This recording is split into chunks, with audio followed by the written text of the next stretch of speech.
kaeling rumikang di bumi alam namun kasasalam teh nafsu nu mata kaduhu badan anu katumpuhan.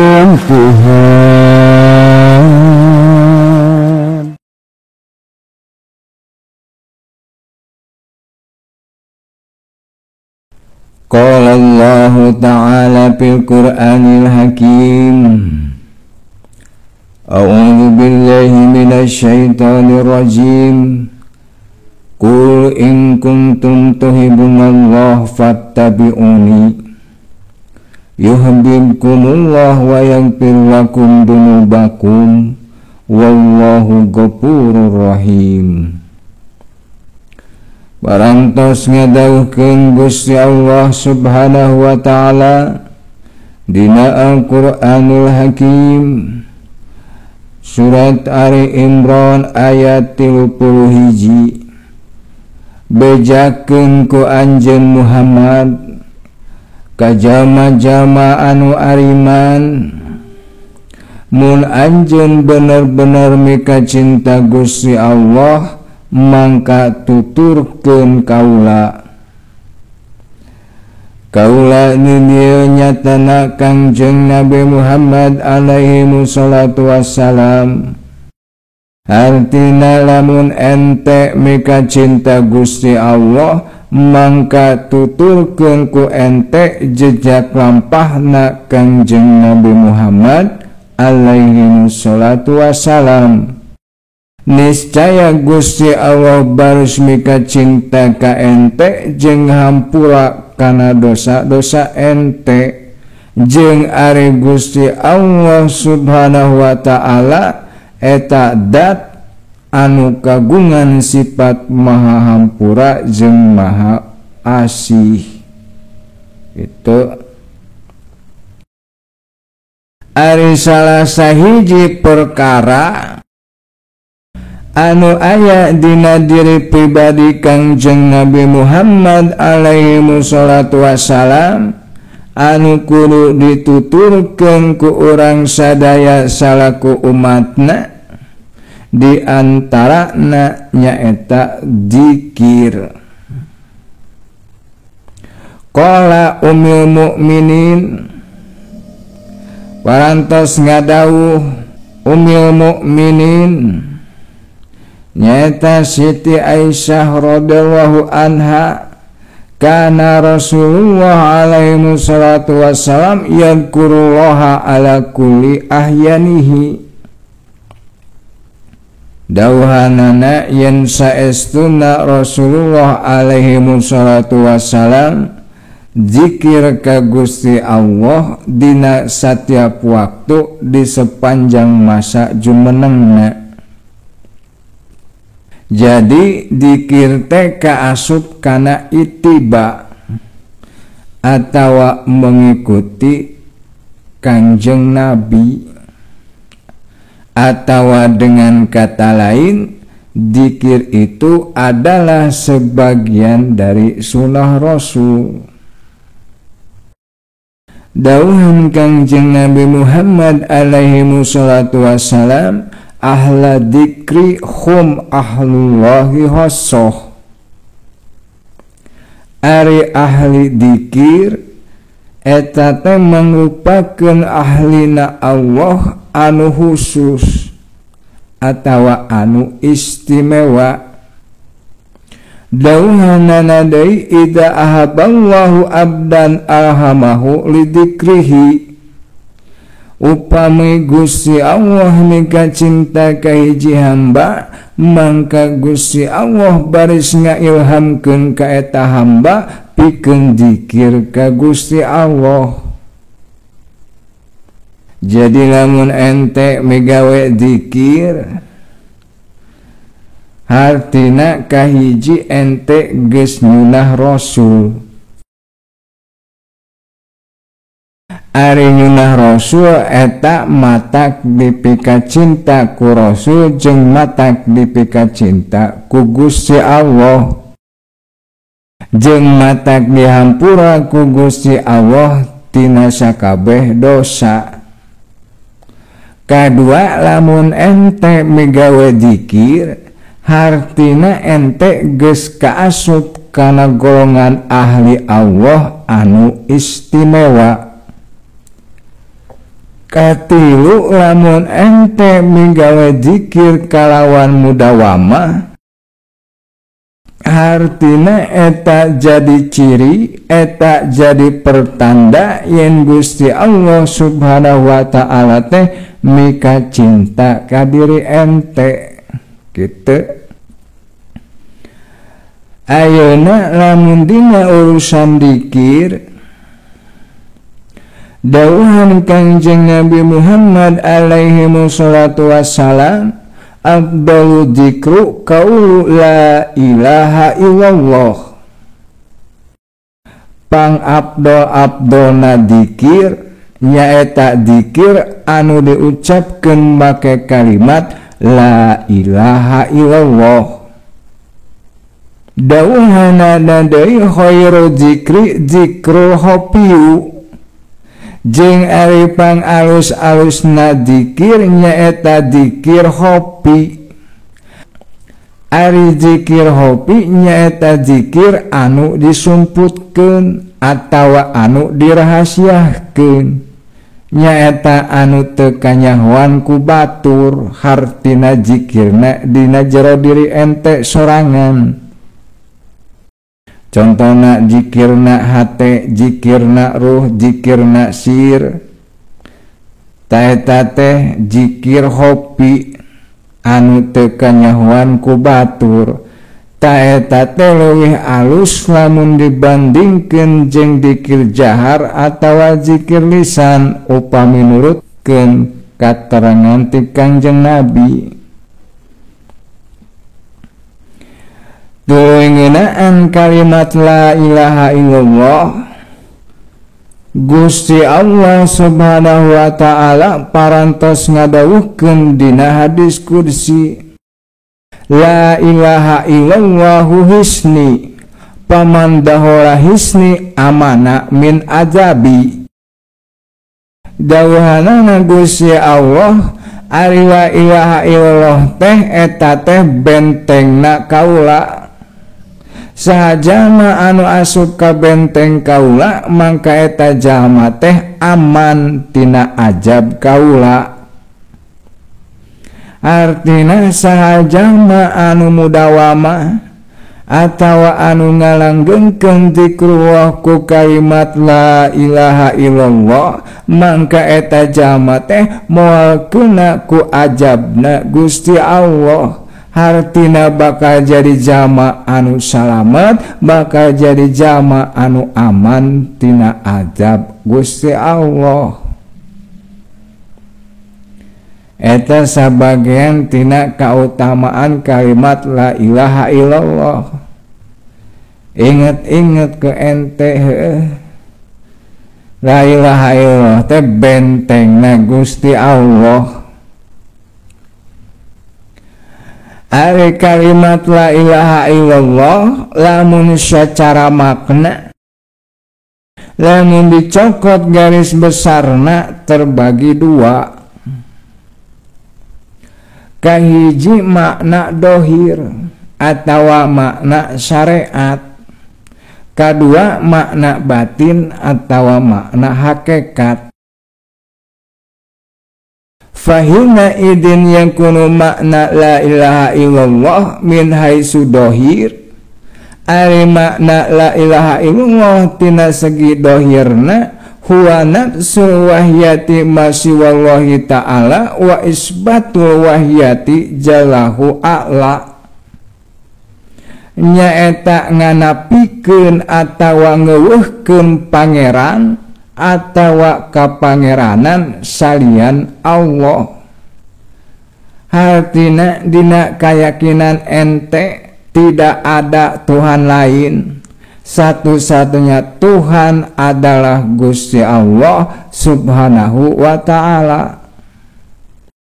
Jeung ngaisbatkeun atawa netepkeun kapangeranan Gusti Allah nyaeta dat nu kagungan sifat maha agung tur maha luhur.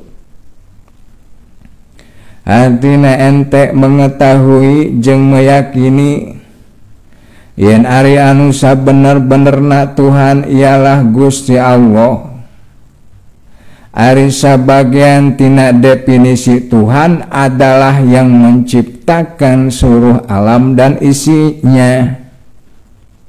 Artina yang bukan pencipta dari seluruh alam dan isinya eta teh bukanlah Tuhan. Contoh, Isa itu bukan Tuhan, Ujair itu bukan Tuhan, Sidarta itu bukan Tuhan, Lata Uja Manat itu bukan Tuhan, arwah nenek moyang itu bukan Tuhan, Nyi Roro Kidul itu bukan Tuhan, duit itu bukan Tuhan, jeung saterusna Artina ente ulah mi Gusti, boh mi Gusti secara hisi, boh mi Gusti secara maknawi.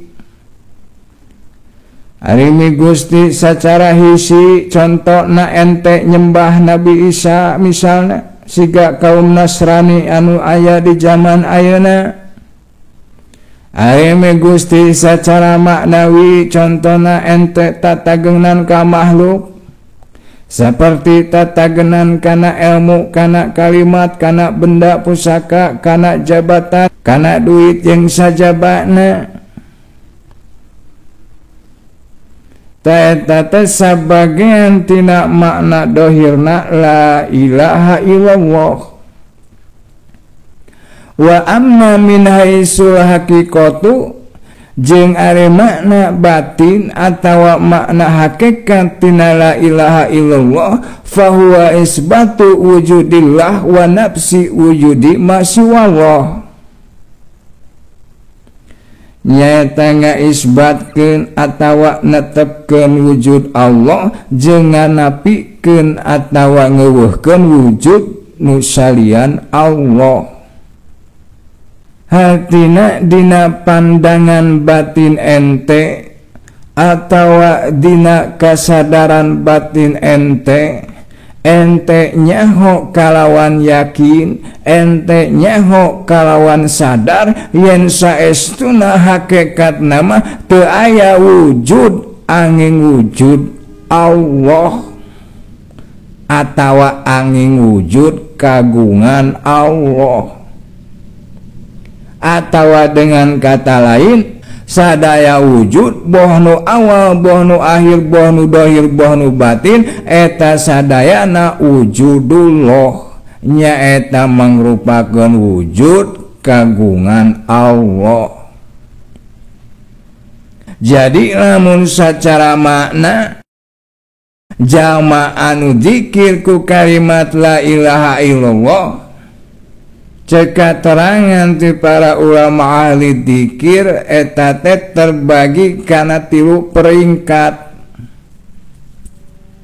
atawa 3 klasifikasi lamun di kelas-kelaskeun. Nu kahiji peringkat mubtadi, nyaeta jalma-jalma anu aya dina tingkatan awal atawa dina tingkatan permulaan atawa pemula. Ari jalma-jalma anu aya dina tingkatan awal nyaeta maranehna anu dzikirna ka Gusti Allah ku kalimat la ilaha illallah teh nyaeta dina makna la ma'buda illallah.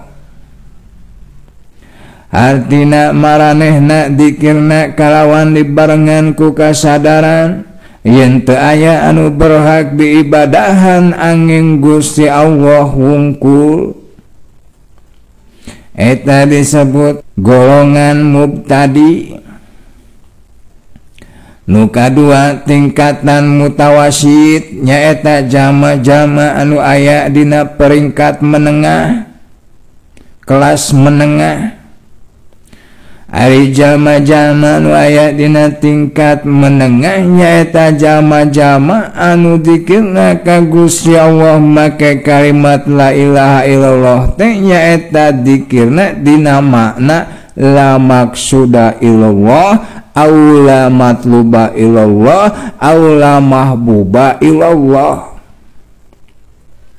Artina dikirna ka Gusti Allah Subhanahu wa ta'ala dibarengan ku kasadaran yen teu aya nu dimaksud angin Allah atawa teu aya nu dipiharep angin Allah atawa teu aya nu dipika cinta angin Allah.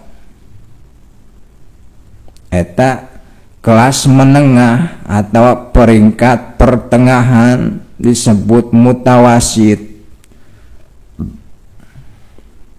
Nu katilu tingkatan muntahi nyaeta jalma-jalma anu aya dina peringkat pangluhurna atawa kelas atas atawa tingkatan puncak nyaeta jalma-jalma anu dikirna ka Gusti Allah Subhanahu wa ta'ala make kalimat la ilaha illallah dina makna la maujuda illallah. Ta eta tingkatanana ahli dikir la ilaha illallah lamun ditingali tina segi maknana. Jadi makna la ilaha illallah ge bertingkat-tingkat, setiap tingkatan aya ahlina masing-masing. Sedangkan lamun secara predikatna jama-jama anu dikir make kalimat la ilaha illallah kabagi kana 4 tingkatan. Kahiji jama-jama anu zikrullah make kalimat la ilaha illallah kulisana jeung ku hatena tapi maranehna ngalalikeun atawa mengingkari kana maknana. Ta jama-jama anu saperti kitu disebut munafik. Nu kadua jama-jama anu zikrullah make kalimat la ilaha illallah kulisana jeung ku hatena jeung maranehna bisa ngahadirkeun maknana hartina nyaho jeung sadar kana maknana. Ta anu saperti kitu mah disebut awamul mukminin. Nyaeta jama-jama anu ariman anu aya dina golongan awam. Anu katilu nyaeta jalma-jalma anu zikrullah make kalimat la ilaha illallah kulisana jeung ku hatena kalawan sadar kana maknana nepi ka maranehna meunang jauh jeung natijah. Ari jauh teh rasana sedengkeun ari natijah mah buahna. Talamun ente nepi ka beunang rasana beunang buahna la ilaha illallah maka ente disebut rajulil khos, nyaeta jalma beriman anu khusus atawa anu istimewa. Sedengkeun ari nu kaopat nyaeta jalma-jalma anu zikrullah make kalimat la ilaha illallah kulisana jeung ku hatena kalawan sadar kana maknana jeung nepi kana jauhna jeung natijahna jeung nepi ka bisa fana dirina. Nyaeta pana tina sakabeh kasadaran diri. Hiji-hijina anu muncul dina kasadaran dirina nyaeta Gusti Allah Subhanahu wa ta'ala, sehingga nalika manehna ngucapkeun kalimat la ilaha illallah eueuh nu katingali angin Allah. Talamun jalma geus bisa nepi ka dinya eta disebut hosil khawas. Nyaeta anu pang istimewa na diantara anu aristimewa. Eta lamun ditinjau tina segi predikatna. Tuluy ayeuna Dzikir lamun ditinjau tina segi padilahna, kahiji dzikir teh mangrupakeun jalan anu pangdeketna untuk berjumpa atawa untuk sampai kepada Gusti Allah. Ari berjumpa ku istilah Al-Quran disebut liko. Ari sampai ku istilah ulama ahli dzikir atawa ku ulama ahli ma'rifat disebut wusul. Maksud nama kadinya kene. Jadi ente ulah pusing ku istilah. Aya nu nyebutkeun wusul, aya nu nyebutkeun liko. Kateranganana cek dina hiji riwayat hadis, Amirul Mukminin Sayyidina Ali bin Abi Thalib karamallahu wajhah anjeunna kantos tumaos ka Kangjeng Nabi Muhammad alaihi wassalatu wassalam, ya Rasulullah, dulani ala aqrabit tatrik ilallahi ta'ala wa ashaluha ala ibadati. Ya Rasulullah, tuduhkeun kasim kuring jalan mana anu pangdeketna pikeun dugi ka Gusti Allah, jeung ibadah naon anu panggampang-gampangna anu tiasa dipidamel ku sim kuring. Baqala Rasulullah alaihi wassalatu wassalam, mangka ngawalor Kangjeng Nabi Muhammad Rasulullah alaihi wassalatu wassalam, ya Ali alaika bimudawamati bidzikrillah. Wahai Ali, langgengkeun ku anjeun dzikir ka Gusti Allah.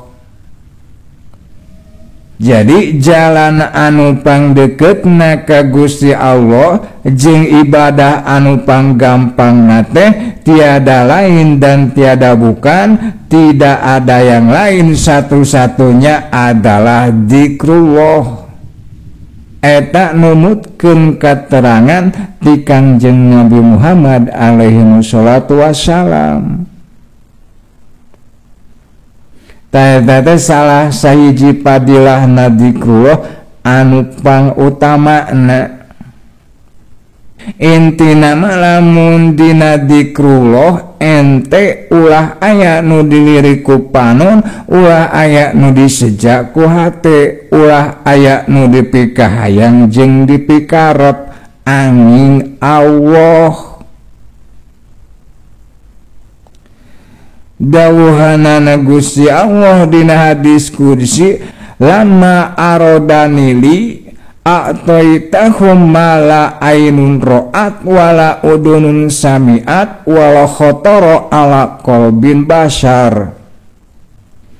Nalika hiji jama mikarep kaula, nalika hiji jama mencita-citakan kaula, nalika hiji jama mikahayang kaula, mangka kaula baris maparinkeun ka eta jalma ku perkara anu can pernah ditingali ku panon, jeung can pernah didenge ku ceuli, jeung can pernah terlintas atawa terbersit dina hate.